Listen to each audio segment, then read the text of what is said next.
कमरजमान कारा साहब, कालाबाग डैम की अली अमीन गंडापुर साहब और नून लीग ने भी गंडापुर के इस पैगाम को वेलकम किया है। जी हाँ, मगर ANP और पीपल्स पार्टी इसकी मुखालफत कर रहे हैं। मौजूदा जो सैलाब की सूरत हाल है, बस तमाम अफराद इससे मुतलिक बात भी कर रहे हैं। आप बताएं, नए डैमों की जो डिबेट शुरू हुई है, पीपल्स पार्टी से किस तरीके से देख रही है? देखिए, पहली बात यह है कि वाटर रिजर्वायर्स मुल्क के अंदर बनने चाहिए, कोई दूसरी राय नहीं, बिल्कुल बनने चाहिए और जितना मुमकिन हो उतने बनने चाहिए। अब सवाल यह है कि कहां कहां बन सकते हैं, कौन कौन सा वाटर रिजर्वायर पॉसिबल है, कौन सा नहीं है।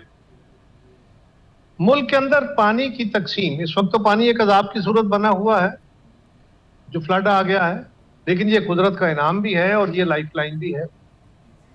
जब ये नॉर्मल हालात में होते हैं तो फिर लाइफलाइन का इशू होता है और पानी के ऊपर आपको पता है कि मुल्कों के, सूबों के, कौमों के लड़ाइयां होती रहती है।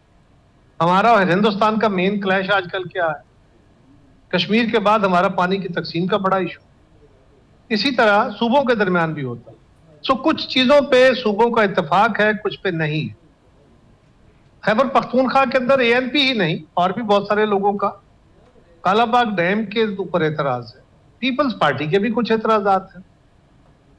अच्छा, वो एतराजात दुरुस्त हैं नहीं हैं, लेकिन हमें देखना यह है कि खैबर पख्तूनख्वा की असेंबली ने उसके खिलाफ करारदादें पास की है, बलूचिस्तान असेंबली ने उसके खिलाफ करारदादें पास की है, सिंध असेंबली ने।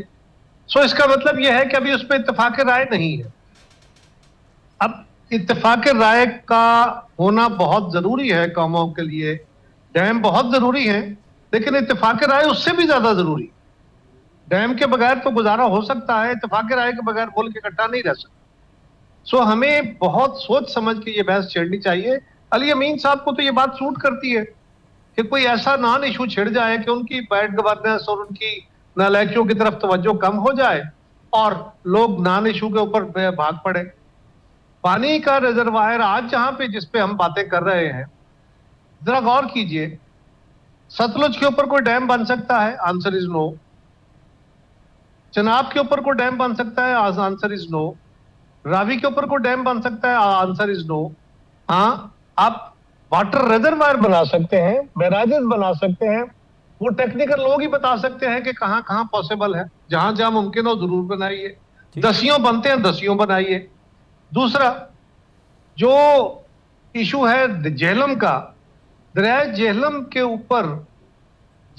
ऊपर हमारा मंगला डैम है। मंगला से पीछे जहां जहां वाटर रिजर्वायर और पावर स्टेशन बन सकते हैं वो बन रहे हैं, बने हुए हैं। मजीद अगर गुंजाइश है जरूर बनाइए, कोई रुकावट नहीं है, किसी की तरफ से कोई एतराज नहीं है, जरूर बनाने चाहिए। चौथा हमारे पास रह जाता है दरिया सिंध। दरिया सिंध के ऊपर कौन कौन से बैराज बन सकते हैं, कौन कौन से डैम बन सकते हैं? दासू बन रहा है, ठीक, बादशाह बन रहा है, बूंजी पीछे रन ऑफ द रिवर है, वो बन सकता है, वो बनाइए। उसके पीछे डैम बन सकते हैं, बनाइए, किसी को कोई एतराज नहीं है।